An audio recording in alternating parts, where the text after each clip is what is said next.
egeree biyya tanaatiif mootummaa nama biyya bulchaa jiru hun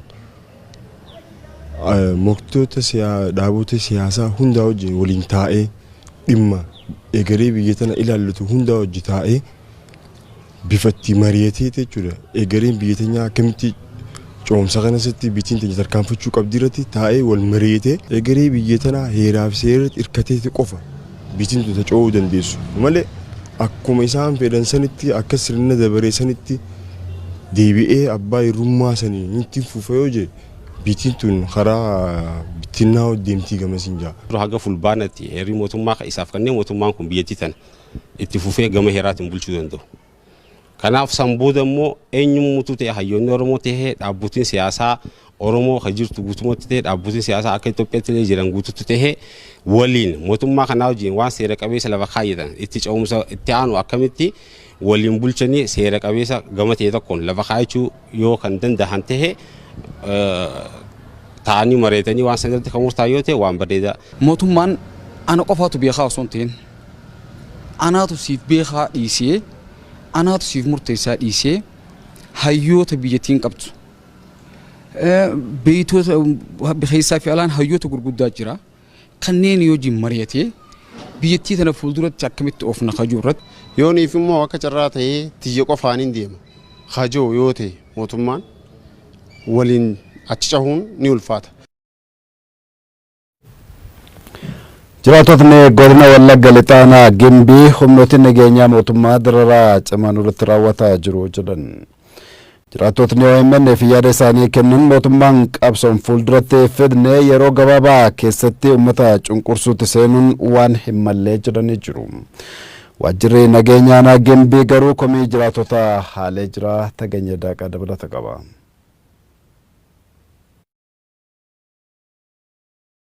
amma namni kun callisee maqeenaa wajjin ta'a rakkoo garaagaraa na gargaara malee nama qara dhaqee olii gaddeemu miti nama qashalabbee miti nama nagaadha bishaan kun nama sireesii gandii sun dhumtuu beekuudha.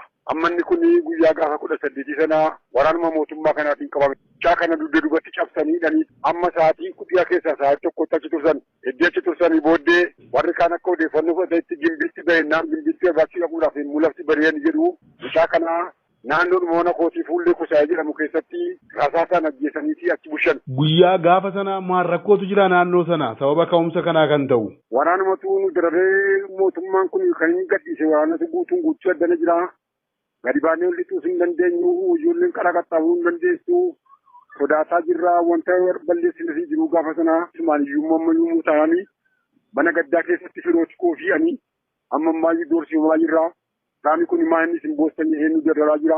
Garatti baqanii dhabne kanaan baay'ee akka ittiin dararamee dhiphataa jira. Aanaa Gimbii ganda Waddeessa Warqaa. Erguma waraanni mootummaa kanaa gadi bu'ee naannoo keenya buufatee taa'utti ka'eetu rakkoon garaagaraa nutti uumame isa kana nu egaa xinnoo akkaataa namatti mannus hin qabnee fi wanta nama nu gaafatus hin qabneef akkasumatti nachuuchaan baay'eetu jira. Minaan namaa kan meeshaadhaan uranii kan gannatanii mana sakattaa turanii qooxii faayyaabanii amma diiganii ilaalanitti rakkoo babal'aa keessa jirra. Daa'imman numti ol adeemaan illee nu harkaa yaa'anii yeroo isaan baqatanii badantu jira lafa isaan ga'an kan hin beeknedha. Yeroo mana sakatta'uu dhufanii iyyama mana murtiirraa fidee dhufan qabu? Hin qaban meeshaan argatanii adeemu birrii nama dhuunfaallee birrii 11 gabayyoo tolchiisaa kan jedhamu ganda Waddeessa Warqaarraa kan saamametu jira waraanni kun fuudhee. Baay'ee adda guddaa keessa jira amma dubartoonni mataan isaanii akka itti daggalanuu kan hin qabanii ijoolleen akka itti nu biraa baatee isaan nu galchitu qabu rakkoo gurguddaatu jira. Godina Wallagga Lixaa Aanaa Gimbii dhufanii ganda keessa nu qabanii manuma jalaa fa'aa nu qabanii qeema keessaa jechuudha. Achi booda deebi'anii nu fuudhanii qeera nu fageessanii achi bosona keessatti karaa irratti ibsaniiti kan nu tumaa turanii. Ijoollee afran reebaa turan san keessaati ijoollee lamaan isaan rasaasaan ajjeesanii naannoo sana haalli jiru sodaachisaadha. Waraana kaan waraana shaniitu socho'a jedhaniiti kan isaan socho'anii baasaa jedhaniiti kan namoota irratti miidhaa reebichaaf kana gaggeessan doorsisaaf kana mana sakatta'uu kanatu jira kan ganda keessa deddeemu jechuudha. Nagaa jirtu obbosoo. Nagaa kiyanii. Nagaa galata waaqayyootti gaafatamaa waajjira bulchiisaaf nageenya Aanaa Gimbiiti minii? Eeyyeno. Taganyeen jedhama Oromiyaa miidiyaa neetwoorkii irraan isinii bilbila. Akka Aanaa Gimbiitti gidduu kana namoonni hidhaa fi ajjechaatu haalaan dabalee jira. Waan jedhu tokko komiinuu biratti bilbilu wanti kun dhugaadhaa waan jedhu isinirraa qulqulleeffachuufan bilbila. Yoo gaa odeeffannoo akkasii hin qabnu Eessaa fuudhanii akka odeessan hin beeknu nuuf haaraadha wantichi. Gama biraatiin namootni amma hidhaan bakkeewwan adda addaa irratti haalaan irratti dabalee jira. Baanee galuuf xuufillee yaaddofnee irraa waan jedhu kaasu wanti kun komina hawaasaa kun akkamitti ilaaltu isin? Isaan kun namoota ganda keessatti uummanni tasgabbaa'ee hojiin misoomaa hojii nageenya akka hin hojjennee fi warra yeroo garaagaraa rakkoo uumaa jiran saamicha garaagaraa hawaasa keessa deemanii warra rakkoo uumaa jiran warra namoota buchisiisaa jiran qulqulleessuudhaaf yeroo isaan qabaman malee waan ta'ee miti. Oduuwwan koronaa waliin wal qabatanitti wayita ceenu immoo sa'aatii 24 keessatti qorannoo laaboraatoorii taasifameen namni dhibee koronaatiin qabame akka hin argamne ministeerri fayyaa beeksise. Ministeerichi akka jedhetti sa'aatii 24 keessatti namoota 2016 qorannoon laaboraatoorii taasifame. Uummanni of eeggannoo isaa cimsee akka itti fufuu qabu ministeerichi hubachiisee jira. Dhukkuba koronaa irratti hubannoon ogeeyyiin fayyaa yeroo garaagaraatti kennaa jiran hojiirra oolaa hin jiru jedhan ogeeyyiin fayyaa. Ogeeyyii fayyaa hospitaala waliigalaa Malkaa Odaa keessaa kanneen OMN'f yaada kennan hawaasni ammas dhimma koronaa laaffisanii ilaaluun bal'inaan mul'ataa jedhan. Labsiin yeroo muddamaas dhimma biroof ooluun hafee dhukkuba kana to'achuuf tajaajiluu qaba jedhanii jiru akka itti dhiyaata. Yeroo baay'ee hawaasni keenya akkaataan itti hubataa jiru naannoo tokko qofatti qabee ilaaluun jira dhukkuba kana. Amma yeroo baay'ee dhibamaan akka biyya keenyaatti namni dhibee kanaan qabame naannoo irra caalaa kan argaman naannoo magaalaa Finfinneeti. Naannoo sanitti qofa qabanii garas ilaaluun jira. Kanaaf waan biyya ormaata irratti dhageenye kun biyya keenyas wanni hin dhufneef wanni nurratti hin mul'anneef hin jiru waan ta'eef yeroo hunda of qopheessinee labsii labsame kanallee hojiitti galchinee osoo xiyyeeffannoo addaatiin dhibee kana osoo kanarraan babal'atin ittisnee gaariidha. Uummanni nu iskiriin goone baay'ina uummata keenyaatiin waliyyoo qabne baay'ee xiqqaadha, parsentii xiqqaadha yookaan nama miliyoona irraa nama 26 akkas 30 kan hin caalle. Hanga dhibamaan naannoo keenyatti argamutti kan vaayirasii kanaan qabame namni argamutti xiqqoo namni haalli ittiin hin dadamaqnee fi haalli ittiin na'ee of eeggannoodhaaf hin sochoone hin jira. Nu kana ilaalaa jirra amma waan arginetu jira. Magaalaa kana keessatti haadholiin bifa aadaatiin haadholiin siinqee magaalaa keessa deemanii hubannoo kennaa turanii gama hundaan bulchaan godinaa maal hojjettoonni mootummaa karaa adda addaatiin faca'anii hubannoo kennaa jiran.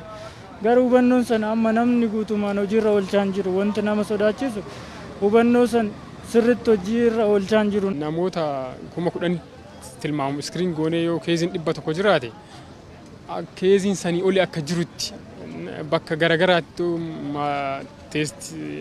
laaboraatooriin teesti godhu yoo otoo eegalame hojiin sun bakka hundatti haala wal fakkaatuun godhame keeziin hin jiru jechuun hin danda'amu. Labsiiwwan labsame sun akkamitti hojiirra oolaa jirra yoo jettee ilaalte almost labsii sun deebi'ee labsii biraatiinis yoo haqamuun agarreeni hojiirra oolman isaa hin jiru jechuun hin danda'amu. Labsiin muddamaa akkuma dhibee koronaa maqaa dhaatee labsametti waanuma labsameef san ilaallatee hojiirra ooluudha qaba akka an jedhutti. Waltajjiin adda addaa uummanni walitti heddummaatuun nama 4 akka hin caalle jedhamee labsamee ture. Addunyaan dhibee kanarraa gara nagaatti itti deemtutti yeroo gaafata, ji'oota gaafata. Waan yeroo gabaabaan baduu miti.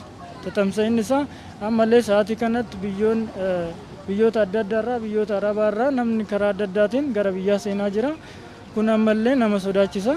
Eessaan akka seenu namni garamiin akka dhufu hin beekamu.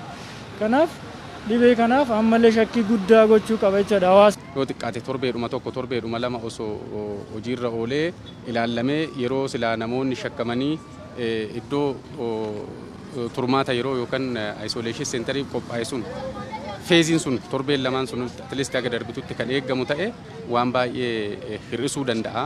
Bakka bakkatti namoota deeman kana bakka tokko akka hin geessine daangessuu danda'a waan ta'eef yoo xiqqaate namni silaa naannawa jiru san keessattu qofa akka turuyyuu osoo kan godhamu ta'e gaariidha kanan jedhuun qaba.